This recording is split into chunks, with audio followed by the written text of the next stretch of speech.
MSc nursing ചെയ്യണമെന്നുണ്ട്, but financially stable അല്ല, BSc കഴിഞ്ഞതേ ഉള്ളൂ. ഓക്കെ, എടാ മോനെ, MSc നഴ്സിംഗ് ചെയ്യണം എങ്കിൽ ഏറ്റവും ലോവസ്റ്റ് ഫീസ് എന്ന് പറയുന്നത്, ഇപ്പം ഞങ്ങൾക്ക് വളരെ റീസെൻ്റ് ആയിട്ടൊരു കുട്ടി 10.5 സ്കോളർഷിപ്പ് കഴിഞ്ഞതിന് ശേഷം ഇവിടെ എത്തി.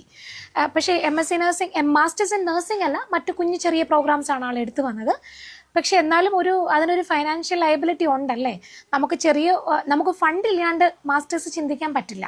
പക്ഷെ നിങ്ങൾ എന്നെ ഒന്ന് വിളിച്ചിട്ടുണ്ടെങ്കിൽ ഏറ്റവും ബെസ്റ്റ് ആയിട്ടുള്ള സ്കോളർഷിപ്പ് കിട്ടുന്ന, ഇൻസ്റ്റാൾമെൻറ്റിൽ പേയ്മെൻറ്റ് ഓപ്ഷൻസ് ഉള്ള, ഈവൻ ലോൺ അസിസ്റ്റൻസ് കൊടുക്കുന്ന യൂണിവേഴ്സിറ്റീസിനെ പറ്റി എനിക്ക് പറഞ്ഞുതരാൻ പറ്റും. ഇഫ് പോസിബിൾ ആണെങ്കിൽ നമുക്ക് അതിലേക്ക് മുമ്പോട്ട് പോകാം. ഇനിയിപ്പോൾ നിങ്ങൾ ആരെങ്കിലും ഈ വീഡിയോ കാണുന്നവർ ഫൈനാൻഷ്യലി ഒത്തിരി സ്ട്രഗിൾ ചെയ്യുന്നവരാണെങ്കിൽ അത് ബേസ് ചെയ്തിട്ടുള്ള യൂണിവേഴ്സിറ്റീസ് എനിക്ക് ഒരു പക്ഷേ എടുത്തു തരാൻ പറ്റും. കാരണം ഞാനും ഇപ്പം ഇങ്ങനെ യൂണിവേഴ്സിറ്റീസിനെ പറ്റിയും സ്കോളർഷിപ്പുകളെ പറ്റി ഒക്കെ പഠിച്ചുകൊണ്ടിരിക്കുകയാണ്. എനിക്ക് ഇൻട്രസ്റ്റിംഗ് ആയിട്ട് തോന്നുന്ന കുറച്ച് കാര്യങ്ങൾ എനിക്ക് ഷെയർ ചെയ്ത് തരുന്നതിന് ഒരു ബുദ്ധിമുട്ടും ഇല്ല. വിളിച്ചാൽ മതി. വിളിച്ചതിന് ശേഷം ഇനിയിപ്പോൾ ആപ്ലിക്കേഷൻ പ്രോസസ്സ് ചെയ്യുന്നതൊക്കെ പിന്നീടുള്ള കാര്യമല്ലേ. സോ ഓക്കെ ആണെങ്കിൽ നമുക്ക് പ്രോസസ്സ് ചെയ്യാം, ഓക്കെ അല്ലെങ്കിൽ നമുക്ക് വേണ്ടത് വെക്കാം. Okay, so give a chance and let's try for it. വിളിച്ചിട്ടുണ്ടെങ്കിൽ ഡീറ്റെയിൽസ് പറഞ്ഞുതരാം കേട്ടോ.